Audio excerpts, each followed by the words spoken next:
The Straw Hats are definitely going to Elbaf next. Dory and Broggy about to give the Marines that kid and killer treatment. Let's talk about it.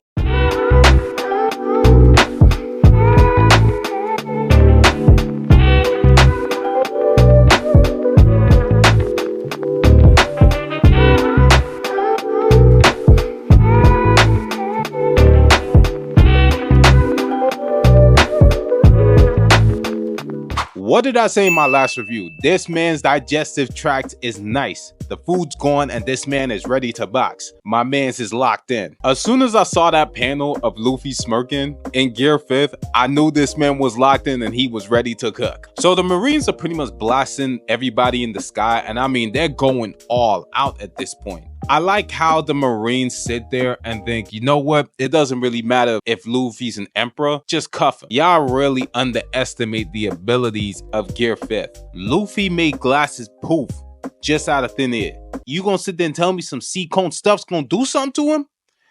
Stop the cap. Guess y'all watching this from YouTube recommendations. Every time I look at my analytics, most of the guys who actually watch my videos aren't even subscribed. If y'all want to do me a solid and hit that like button and hit that subscribe button and join the notification gang. Atlas, Sanji, Bonney, Vegapunk, they're still being blasted in the sky. And this was such a wholesome moment because Atlas actually tells Bonney that she is the chain, the hierarchy, like she's at the top of the chain of command in regards to authority. So before, we actually thought that the chain of command ended with the 5 elders. Bonnie's actually above those guys. So it turns out that Vegapunk, despite creating the chain of command, couldn't design it in a way just because he couldn't visualize Bonney being killed off by her dad. And what's crazy, right, is that we saw the PTSD that she had when she saw Kuma for the first time when she arrived at Egghead. I mean, the episode just came out and I mean, the animation was crispy. That joint was nice. Like, tell me something. Luffy pulled up and he was ready to box. And all of a sudden, he about to snuff the pacifista, or at least the Kuma variant. And yo, she spikes him into the ground. And Luffy like, hey, yo, what's up, man? What's up with it, man? I'm about to knock this dude out. And she's like, yo, that's my pops. And you can tell just the PTSD that she's suffering from must be heavy. Luffy's 19. Yeah, Luffy's 19, Sanji's 21, and Zoro's 21.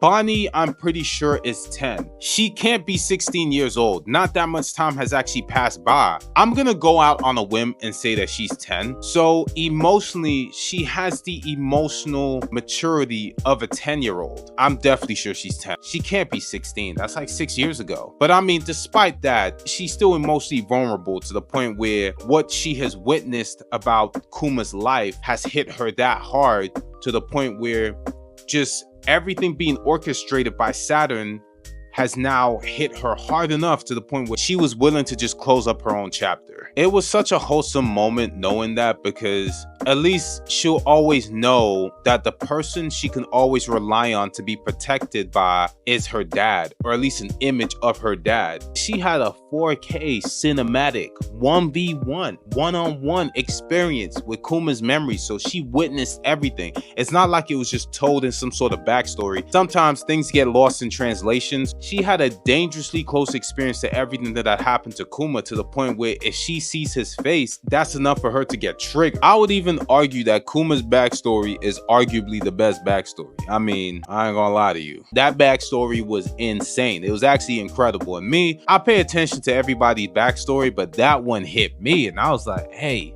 I'm just a spectator out of all of this. I mean, ain't nothing got to do with me. So the pacifistas basically turn on everybody and Saturn listens in and he uses this moment to impale Vegapunk. Kizaru blasts everybody and I mean, everybody catches a bullet. Frankie, Vegapunk, Atlas, the whole gang. I really wanted Sanji and Kizaru to at least clash. Like, those kicks need to be tested. The kicks of Sanji and Kizaru need to be tested. But I think for this arc specifically, the fight with Kizaru is definitely Luffy's fight. I mean, Kizaru's not really trying. He's kind of just half-assing everything. He's still in this place of indecisiveness where he's not sure what side to take, because he even sits there and just before he's about to slash Bonney and Kuma, he's like, look, I'll do this in one swipe.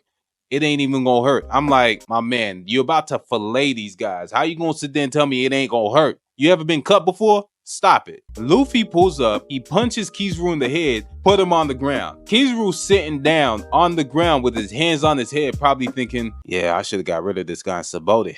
And I'm sitting there thinking, damn, you've had to tap your head one too many times, and it seems like you clearly ain't reaching common sense. Kizaru, stop the cap and stop playing. I don't think he's gonna turn on the Marines in its entirety. You clearly see that there's a sense of injustice here where y'all doing a little too much. Have a genuine moral compass and stop playing. Luffy then turns the ground to rubber, and I mean, he catches everybody. And I'm sitting here thinking, what can't this man do at this point? And he's at full strength. Well, Vegapunk tells Bonney that Luffy is Nika, and Bonney makes that connection based on what Kuma's actually said retrospectively. I think she'll definitely use Distorted Future. I mean, she's not gonna whoop Saturn, but she's definitely gonna get a couple hits in on him. He's in a better state of mind, that's one. And two, her faith in Nika is actually restored. Would I go as far to use this and conclusion jump to the idea that she could join the Straw Hats? I wouldn't go that far. With the curveball that Oda threw us in Wano with the whole Yamato situation, Yamato declared that she was joining the crew, and she never even joined. She could have been like the Odin of the crew that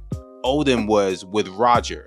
I guess the only line of thought I have here is the fact that Dragon and Kuma were dangerously close friends. She's not joining the crew. I think she'd be like a more honorary Straw Hat, but as far as I know, that's as far as that's going. It turns out the people lurking around Egghead are Dory and Bragi, and they sit there and they're like, hey, yo, Straw Hat, we here, man, or should we call you Sun God Nika? My question is, Luffy's definitely going to Elbaf. For how long, that depends. Just because once he gets to Elbaf and things have calmed down, he's definitely going to hear about what happened with Garp. Now, is he gonna meet Shanks?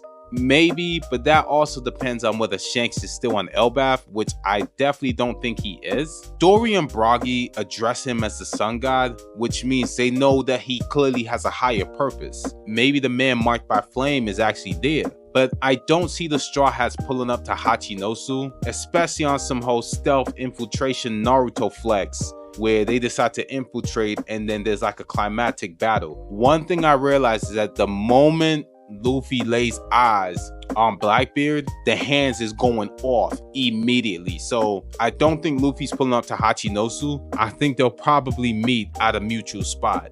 This is especially because Blackbeard right now, outside of the world government, is his biggest op. I mean, he not worried about Shanks and he not worried about Cross Guild. It is Blackbeard that he going after. And I mean, my man Rowan Noah and the rest of the Straw Hats gonna be behind that man too. What's up with it? As far as I know, this was a fire chapter. Egghead is wrapping up. Kizaru, what are you doing? Get your ass together and leave the Marines. You know what they doing is wrong. You know what Saturn did is wrong. You know what he's been doing is wrong. Stop the cap. Whether Luffy meets Shanks, that's up in the air. There's light at the end of the tunnel now because Bonney is the highest chain of command, and then Dory and Bragi finally pulled up. So I mean, they here. I mean, at this point now, there's definitely an escape route now, and I mean, they're about to get the Marines that kid and killer treatment. Ooh, treatment enough to get them out the race for the One Piece.